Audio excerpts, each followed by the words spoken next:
¿Qué tal, Iberoamérica? Bienvenidos una vez más a Portal de América Radio, aquí en portaldeamerica.com.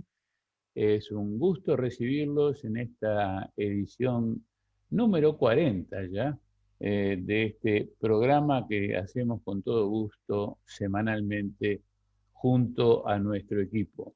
Buenos días, buenas tardes. Ramón de Isequilla en Madrid, ¿cómo estás? Muy buenas tardes para nosotros, muy buenos días para todos ustedes. Una alegría estar otro viernes más, todos reunidos alrededor de este Zoom. Muy bien.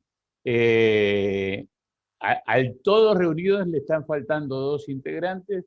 David Buero en Santiago de Chile, que por sus obligaciones personales como ingeniero textil hoy está complicado. Y Cecilia Molina en Río de Janeiro, que bueno, en algún momento del programa va a entrar, pero también estaba complicada ya en la ciudad carioca. Estamos con Ramón, ya escucharon su saludo, y ahora vamos hasta Rosario de Santa Fe para saludar a Ricardo Terán, que está allí. Buenos días, Ricky. Hola América, buen día, buenas tardes, buenas noches, depende de a qué hora nos vean. Es Y, verdad, eso es una verdad contundente. y ahora que estamos on demand, y bueno, a partir de hoy, de mañana, la gente va a poder disfrutar de los resultados del webinar de ayer, que fue todo un éxito. Realmente estamos en el día después de una gran jornada, afortunadamente coronada con el mayor de los éxitos. Uno cuando hace algo como esto, siempre espera poder cumplir con todas las expectativas que habíamos ido generando durante la previa, ¿no? Pero creo que en el caso de ayer, eh, afortunadamente se superó esa expectativa porque estuvo todo eh, como a pedir de boca. Presentaciones muy profesionales de la gente de ACHET, de la Asociación Chilena de Empresas de Turismo, y una audiencia impresionante en cantidad y en calidad. Hemos tenido realmente una respuesta por encima de lo esperado, así lo digo directamente. Ramón, si te parece, principio quieren las cosas, entonces tendríamos que comenzar por el análisis del webinar en sí, de las presentaciones, tanto de Guillermo Correa como de Alejandro Álvarez, que fueron tan comentadas en la pasada jornada. Si te parece, empezamos con la presentación de Guillermo Correa, el presidente de ACHET y del Folatur, que a todas luces fue una presentación muy completa, muy profesional y con un amplio panorama de temas que tocó. Pero evidentemente, cada maestrito con su librito, entonces ahora llegó el momento de analizarla profesionalmente yendo al hueso, como hacemos siempre con todos los temas. Adelante, Ramón. Bueno, lo primero que me despertó este webinar ha sido la confirmación del nivel de profesionalidad que tienen los chilenos, ¿no? Realmente es un placer escucharlos. Y algo que destaca muchísimo es que cuando uno escucha hablar a un dirigente gremial empresarial chileno, lo hace con una concepción de que su institución es como si fuera una empresa. Y no, sus palabras no son ni políticas, ni para querer dorar la píldora a nadie. O sea, su mentalidad empresarial la logran transmitir y llevar a las instituciones. Y por eso las instituciones chilenas tienen unos desarrollos muy interesantes. O sea, primero, felicitarte y a todo el equipo de Portal de América por el webinar, que fue excelente, y después, una vez más, felicitar a los chilenos por su nivel profesional. Y vayamos al tema. Antes de ir al tema, es importante destacar, Ramón, en ese punto que vos te referías recién, con respecto a cómo encaran la actividad privada del turismo chileno su trabajo, es que esta ACHET, esta Asociación Chilena de Empresas de Turismo, que integran todos los agentes de viajes, fue la generadora hace muchísimos años, hace unos cuantos años, de la FEDETUR, la Federación de Empresas Turísticas Chilenas. Trajo nada menos que a Eugenio Yunis desde España, donde estaba siendo en ese momento el número 2 de la Organización Mundial del Turismo, para ponerlo a cargo de la FEDETUR, a conducir el staff ejecutivo de la FEDETUR, que tanta cosa hizo en todo este tiempo para el turismo chileno. Y hace poco tiempo, conjuntamente con algunos insignes también agentes de viajes de la región, entre los que se cuenta en aquel momento el presidente de Abu Dhabi, Sergio Bañales, dieron inicio al FOLATUR, al Foro Latinoamericano de Turismo, que viene a suplir una gran carencia que había en América Latina después de la práctica desaparición de Cotal, a pesar de que hay ahí alguna cosa que se sigue insistiendo como que Cotal sigue funcionando, pero no es así en los hechos. Por eso digo que es muy importante ese tema. Así que adelante entonces con el análisis en sí de la presentación del amigo Guillermo Correa. Bueno, voy a respaldarme con las imágenes que tengo aquí a mi lado del excelente PDF que nos presentó para un poco fijar conceptos. Él empieza hablando de las proyecciones de la situación provocada en el año 20 por la pandemia en el PIB mundial y en cada uno de los sectores de cada uno de los continentes y sus diferentes situaciones. Lo primero que me llama, y no es que de este trabajo, sino de la situación, o sea, este trabajo es realmente exacto en lo que pasó en el mundo, pero a veces las cosas que pasan en el mundo uno no las entiende muy bien, ¿no? Después del año espantoso que vivimos, sobre todo aquí en Europa, y ustedes también en América lo vivieron, que solo haya bajado un 3,3% el PIB mundial, me parece poco. La sensación que tuvimos era que la caída era mucho mayor. Eso implica que cuando uno tiene esta desviación profesional de que el turismo invade todos los aspectos de nuestra vida, existen otras actividades que por su naturaleza no fueron afectadas por el PIB, por la pandemia. Y ahí aparecen las primeras cosas que preocupan, ¿no? Las zonas más afectadas fueron la zona euro y América Latina y el Caribe. La zona euro cayó un 6,5% y la zona del Caribe cayó, América Latina y Caribe, perdón, un 7%. Si uno lo compara eso con África, África cayó nada más con 9,9%.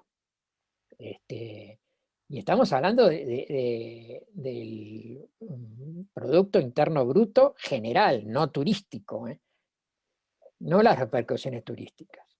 En Oriente Medio un 2,9% y en Asia un 1%. O sea, la generadora de todo este problema, solamente un 1% contra un 3% mundial y contra casi un 7% de Europa.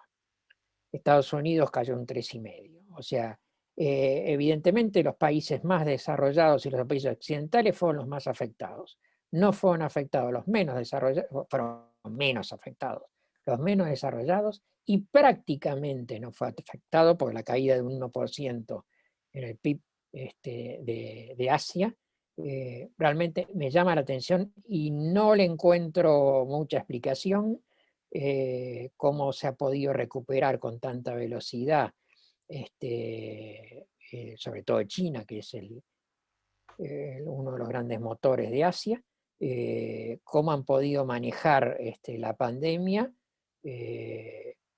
No sé si es que los datos que trascienden al mundo no son exactos o realmente en Europa hemos estado haciendo las cosas muy mal. Eso Bueno, yo no tengo la respuesta y puede la tiro haber, arriba de la mesa. puede haber de las dos cosas, ¿no? Ahora, saber los datos exactos de los chinos es tarea poco menos que imposible.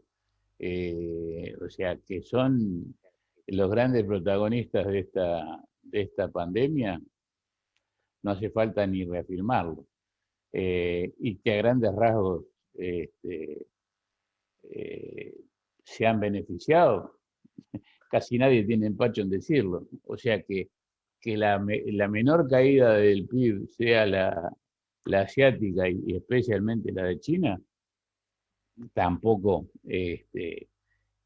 sería un dato muy difícil de entender. Eso sí, como vos mismo lo decís, vaya uno a saber cómo llegaron ahí, ¿no? Eso es otro tema. Adelante. Bueno, como la otra cara de la moneda está las perspectivas para este año, que ya se le va viendo un poco cómo viene la cosa, y para el año que viene. ¿Qué acontece aquí? Que China y Asia, pese a haber caído en más que 1%, es la que tiene el rebote más grande, el 8,6% para este año y el 6% para el año que viene. O sea, China vuelve a tasas chinas. Europa va a crecer en lo general un 4% este año y un 3,8% el año que viene, esto todas estimaciones, bastante parecido, quizá este año un poquito menos, el año que viene un poco más, que América Latina y el Caribe. Y Estados Unidos tiene un rebote muy importante del 6,4%, que va a ser el país que más va a crecer salvo en Occidente es el país que más va a crecer. La economía occidental que más va a crecer, la americana. Y cuando hablamos de porcentajes de crecimiento, no nos olvidemos de la base que nos movemos. No es lo mismo que crezca Estados Unidos un 6%, lo que implica eso, que crezca un 6% cualquier otro país.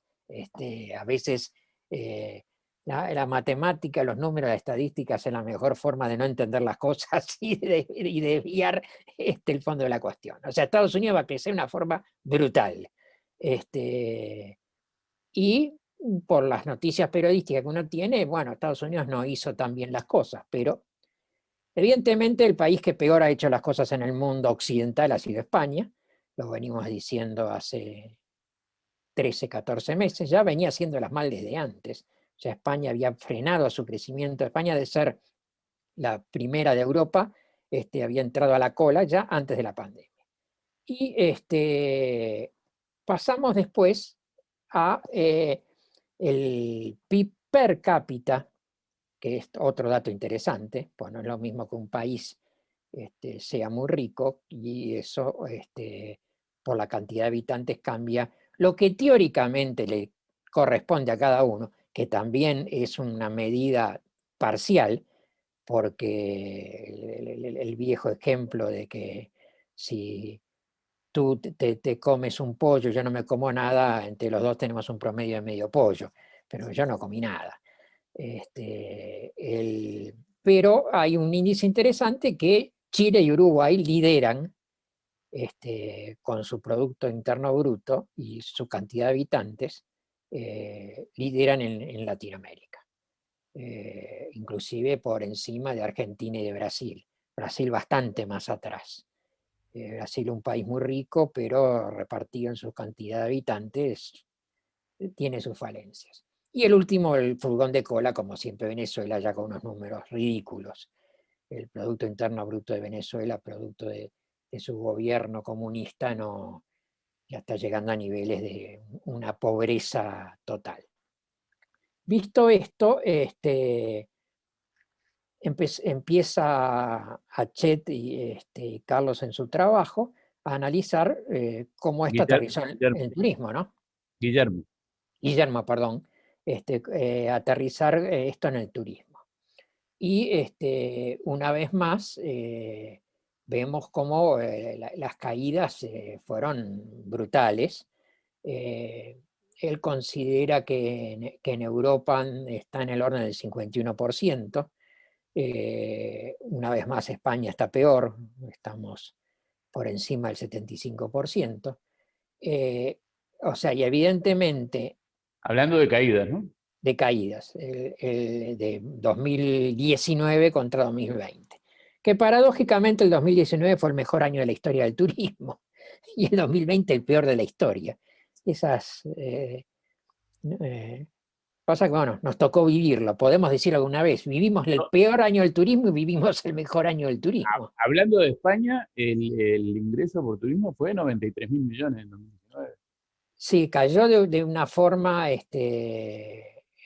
brutal y quizá la caída del Producto Interno Bruto de España, que sea la mayor caída en el orden del 11%, cuando el mundial es del 3 y el de Europa es el 6, o sea, duplicó el de europeo, es por la gran importancia que tiene el turismo en la economía española. Bueno, al fin se dieron cuenta, ¿no? Se dieron cuenta cuando nos pegamos el gran golpe, ¿no? Nos dimos contra la pared. ¿Se habrán dado cuenta? Por las medidas que están tomando, no, parece que no. O sea, el gobierno central sigue viviendo una ideología, están para la ideología, están para otra cosa. Inclusive ahora en la Comunidad de Madrid han anunciado que el Partido Socialista, que es el partido de gobierno, va a presentar si gana las elecciones en Madrid el 4 de noviembre, la actual ministra de Turismo sería la vicepresidenta y la consejera económica de la Comunidad de Madrid. Si en Madrid va a ser el desastre que hizo a nivel de toda España, no creo que eso sea muy bien recibido por ninguno de los actores del turismo. Y después sigue avanzando con este tema general, con lo que contribuye el sector turismo a la economía, y vemos un paralelismo entre lo que contribuye a la economía, o sea, la parte del turismo que forma el Producto Interno Bruto, y la demanda de empleo del sector. Y va con pequeñas oscilaciones bastante en paralelo. Y Uruguay, según estos datos, tiene más dependencia del turismo de la que yo pensaba. Y no sé, bueno, cuando se analizan esos datos... Ahí entramos en la relatividad de los datos, ¿no? Ahí no tengo elementos para aceptarlos o no aceptarlos. Es que seguramente en esos datos que presenta el trabajo de Guillermo, evidentemente, los recoge de la única fuente que los tiene y que los da, que es el Ministerio de Turismo. Y sabida es nuestra posición con respecto a los datos del Ministerio de Turismo de Uruguay, que los firmamos cotidianamente, no tienen rigor científico. O sea, para nosotros están totalmente sobrevaluados permanentemente. Estuvieron. No sé ahora porque no hay datos nuevos. Bueno, pues ya estará funcionando el monitor turístico y eso, ya imagino que fue anunciado hace un par de meses y ya estará funcionando, ¿no? ¿El observatorio? ¿El observatorio? No tenemos noticias. Yo pensé que después de 2 meses ya estaría a todo vapor. No tenemos noticias ni siquiera de cómo va a funcionar. O sea que menos Pero debe haber. ya están designadas las autoridades, los grupos de trabajo, el staff, Hay designado el marco de referencia ya y... Hay designado un director, que es un funcionario del ministerio, que no tiene muchos antecedentes en la materia, si bien trabajaba hace poco tiempo en el sector correspondiente, Pero no hay, no hay información clara, precisa, contundente. Era una de las preguntas que nosotros queríamos hacerle al ministro y no pudimos hacerle cuando el análisis presentado al cumplirse el primer año de administración. Qué Adelante. lástima porque nos habíamos hecho una gran ilusión con el anuncio este, pero bueno, si los anuncios son solo anuncios, eso lo estamos sufriendo en España, ¿no? Un gobierno que vive de los anuncios, un gobierno Las publicitario. las declaraciones de intención son recurrentes en el turismo, de modo permanente.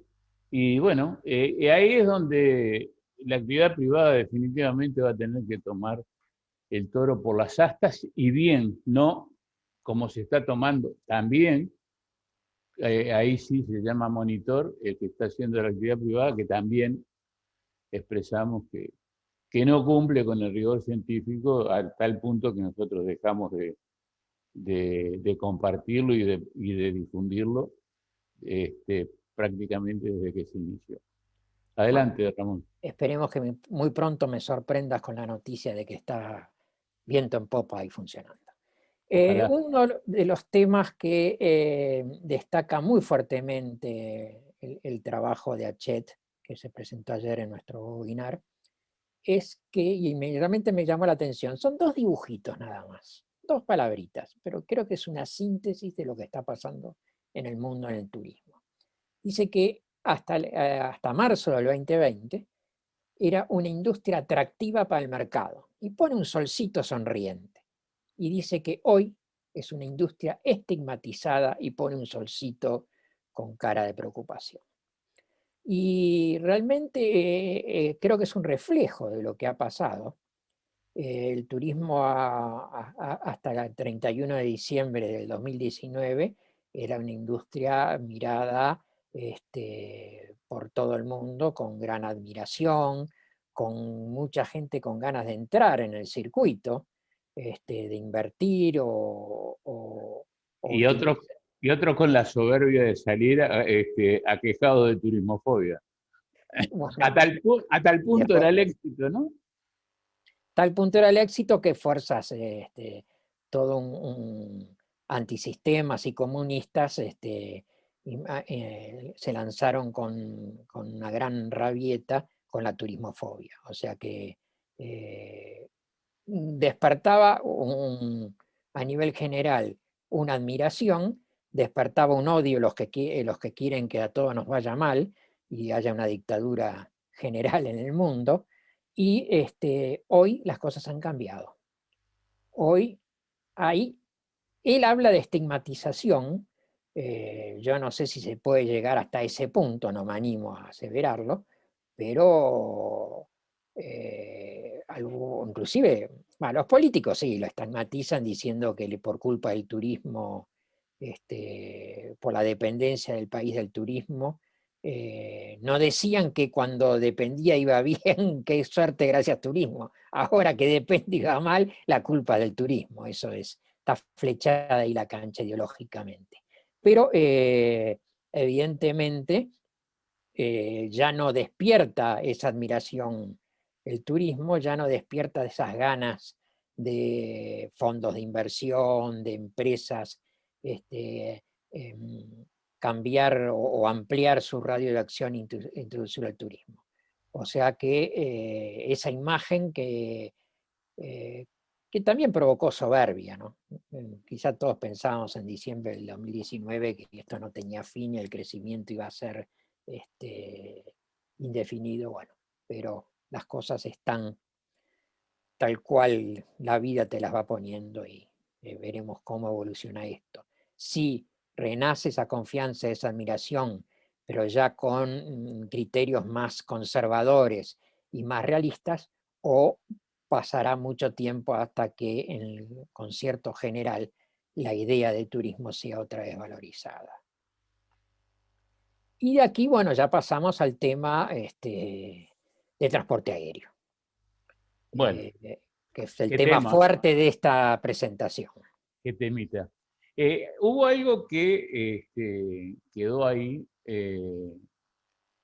digo, prácticamente sin mucha mención, pero cuando empieza la pandemia, al poco tiempo IATA, o sea, el lobby que representa a la mayoría absoluta de las aerolíneas del mundo, anunció que no iba a devolver todo lo que había cobrado por la emisión de billetes hasta ese momento, y estamos hablando de 35.000 millones de dólares.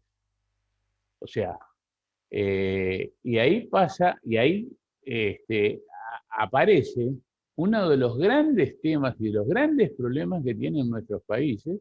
Chile lo dejó muy bien claro, Guillermo, y acá pasa lo mismo. El intermediario, la gente de viajes, es el que tiene que hacerse cargo en primera instancia de enfrentar al consumidor, al cliente, ese cliente por el cual también se pide permanentemente un seguro de contingencia y no aparece. Ahí aparece en escena el gran drama que tienen los países, sobre todo los nuestros, cuando desaparece un operador aéreo o quiebra o directamente se toma el buque y levanta la base, que no hay garantía. Vos para poner una agencia de viajes en Uruguay tenés que poner garantía. Para tener una casa de cambio tenés que poner garantía. Para tener una inmobiliaria tenés que poner garantía. Vos traes una aerolínea, recaudás millones de dólares, te vas y si te he visto no me acuerdo. Bueno, acá hay que ver cómo llegamos a este estado de cosas. Evidentemente el poder de IATA es enorme.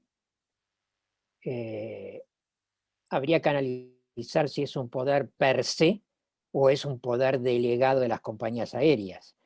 O sea, ¿quién está primero? ¿Quién tiene el poder? ¿IATA, que lo derrama en sus miembros, en sus socios? ¿O los socios que trasladan ese poder a IATA o se retroalimenta? Entonces, ¿cómo llegamos a este estado de cosas? En sus orígenes, y no vamos a sacar una historia del transporte aéreo comercial, los estados eran los que lideraban las compañías aéreas, las que los desarrollaron, las famosas compañías aéreas de bandera, palabra que a vos no te gusta para nada y a mí me encanta. Y después se llegó en fin de los 70 en la privatización de todas ellas y la apertura de cielos, desregularización. El transporte siempre estuvo regulado en el mundo. El transporte, el ferrocarril, el transporte marítimo y el transporte aéreo. O sea, no es una cosa exclusiva del transporte aéreo comercial. Todos los gobiernos del mundo históricamente han regulado el transporte. Y las rutas oficiales para una actividad comercial regular son adjudicadas por los gobiernos. Entonces, cuando se desregula todo el sector y se permite entrada de nuevos actores, cambia totalmente el negocio del transporte aéreo comercial y que no es momento acá, un día podemos profundizarlo, ¿no? Pero no es el momento, pero se llega, como una de las consecuencias de eso, a un poder de negociación muy grande de las compañías aéreas respecto a las agencias de viaje con las comisiones. Esa fue la primera gran derrota de las agencias de viajes cuando a las compañías aéreas le sacaron las comisiones. Y ahí no tuvo poder el sector empresarial de las agencias de viajes para enfrentar eso y revertir la situación. Y ahí pasamos absurdos. Yo me acuerdo en mi época de agente de viajes, cuando por un lado estaba la comisión natural del 10%, que todo el mundo la tenía, te inscribías en la autoridad de tu país más en IATA y ya te habilitaban, y te hablo inclusive antes de la existencia del BCP, ¿no? Y después, no sé si te acordarás, allá por principios de los 70, o mediados, ya no me acuerdo, la famosa guerra de tarifas, cuando las compañías aéreas tenías el 10% más un 40% adicional de comisión, o sea, llegabas al 50% de comisión, El que ahí overcommission. el overcommission, que ahí no solo, ahí también, en una actividad que estaba regulada, que tenía precios máximos y mínimos, las compañías aéreas ahí hicieron lo que quisieron Hubo y, cualquier desastre. Hubo cualquier y, desastre. y las agencias de viajes hicieron lo que quisieron.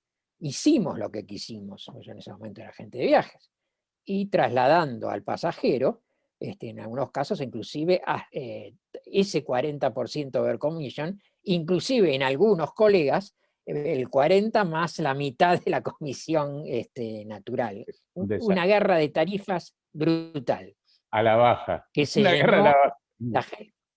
Y, no, y gente con determinada capacidad económica compraba 3, 4 pasajes a Estados Unidos, a Europa, para usarlo más adelante. ¿Por qué? Porque estaban baratos, estaban de ocasión. O sea, y cuando todo eso pasó, las consecuencias fueron nefastas. Ahora, vayamos al fondo de esta cuestión, que es el problema que Hachette acá denuncia. La falta de poder de negociación de las agencias de viajes, la dictadura de las compañías aéreas en cuanto a no pagar comisiones y, en el caso de la pandemia, de no devolver los importes recibidos, haciéndose en algunos países responsables las agencias de viajes. Ahí hay que destacar lo que destaca Guillermo, que ahí también sobresale la posición de Estados Unidos, que fue el primer país que sale al salvataje de sus empresas aéreas, no solamente de las aerolíneas, sino también de los proveedores, como los aeropuertos y demás, pero les exige, dice, yo te estoy salvando, yo te estoy dando miles de millones de dólares, pero cumplí con el consumidor. Devolvele al consumidor, cosa que no hizo Europa y no hizo el resto del mundo, ¿no? Sí, algunas aerolíneas europeas lo hicieron, algunas parten en devolver el dinero y otras en los famosos bonus. Yo tengo un bonus de Iberia que me vence a fin de año, que la espero poder reprogramación. usarlo, porque a lo mejor llega el fin de año y todavía no lo puedo usar. Ahora, ¿eso qué problemas denuncia Guillermo? Dice que es necesario cambios en la industria y que él no entiende por qué IATA tiene esa dictadura, ¿no? Es un organismo privado que no es controlado por nadie. Enfoca directamente la gobernanza y tiene razón. O sea, eh, ahí el imperio de IATA, mientras los organismos internacionales no tomen cartas en el asunto, va a seguir eternamente. Porque ¿quién se le puede poner al cruce a un lobby tan potente, tan impresionante como el de la Asociación Internacional de Transporte Aéreo? Y organismo privado en la cual sus miembros tienen subvenciones estatales, pero ningún gobierno se anima a poner el... Y ahora, esto me trae a la memoria, en la Asamblea General de la OMT en San Petersburgo, de hace 2 años atrás, en una reunión, una pequeña reunión que tuvimos cuando se estaba por elegir presidente de miembros afiliados, un miembro afiliado soltó en la mesa de que quién era IATA, que era uno de los candidatos a la vicepresidencia de miembros afiliados, quién era IATA, que IATA era menos importante que él, lo cual provocó la hilaridad y la reacción de todo el mundo diciendo, ¿qué está diciendo este? Quizás fue visionario, ¿no? O sea, ese disparate que dijo de quién es IATA, que es menos importante que yo, quizá ahora visto con esta óptica era visionario, ¿no? Pero cuando la pregunta de quién es IATA, IATA es el que manda. ¿Sí? Es el que pone la regla del juego. Ramón, ¿qué te parece si dejamos para el próximo programa seguir con el análisis de esta gran presentación que hizo Guillermo Correa en nombre de Hachette ayer en el webinar El nuevo orden de la industria de los viajes y el turismo para el inicio de nuestro ciclo, el turismo después de la pandemia. ¿Estamos de acuerdo? ¿De acuerdo para el próximo o los próximos? Porque esto Sí, da esto para mucho. no lo vamos a agotar ni en uno ni en dos programas. Esto, hay mucha tela para cortar. Enseguida retornamos y vamos a encarar contigo y con Ricardo la segunda presentación del webinar de ayer a cargo de Alejandro Álvarez, otro dirigente de Hachette que dejó mucha tela para cortar y que dijo muchas cosas muy interesantes que con gusto las analizaremos en instantes. Enseguida volvemos.